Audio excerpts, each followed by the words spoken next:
යකෝ බලපන් යක්ෂ පෙනුම ඊ ඇවිල්ලා ආලෝකයක් බලන්න සුපින් මොතනි අර දෙවෙනි කොටුවේ ඉන්න ඒ ආලෝක සිතුවම හරියට නිකන් ප්‍රේත හන්දියේ හම්බෙච්ච චන්දරය අයියා වගේ ඒ වගේ සිතුවම් කරලා තියෙනවා බය වෙන්න එපා බලන්න සුපින් මොතනි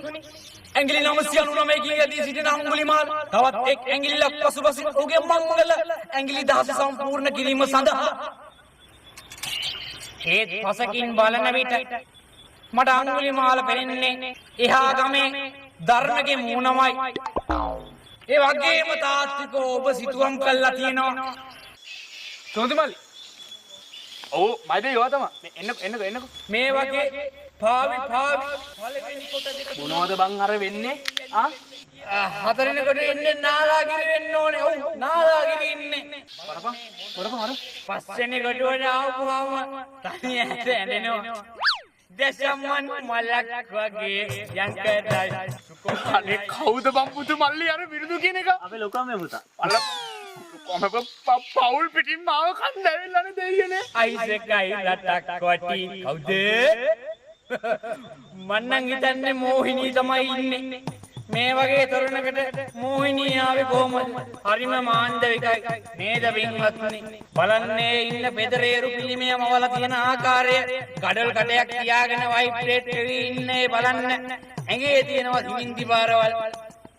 ඇවුනේ මේ කෙරවලේ කටුවේ ඉන්න පෙදරේරෙක් නෙමේ දේවදත්තලු ආලෝකයක් කිහිල්ල කනවා අර බලපංකෝ තුන්වෙනි කොටුවේ ඉන්න අඟුලිමාල මේ කහනම් වගේ පේන්නේ මට විතරද බලපන් අර මොකද කිව්වම එලා හතරවෙනි කොටුවේ ඉන්න නාලාගිරිට ගෝල් එකක් නෑ වෙන්න බෑ මේ මැද කොටුවේ ඉන්න මොහිනී පොඩි එකාට කිරි මොනවා වගේ පේනවා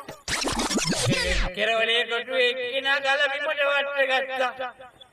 මෙන්න ආය ඉඳගත්තා මට පේන්නේ මගේ ඒ දෝෂයක් කිව්වා මම බැරම් පණ්ඩිතයා බාර ගන්න තුින්න ඕනේ මේ සංවිධායක මණ්ඩලයේ පවසා සිටිනවා දන්සලේ වැඩ කටයුතු සම්පූර්ණ වී ඇති බැවින් ආහාර ගැනීම සඳහා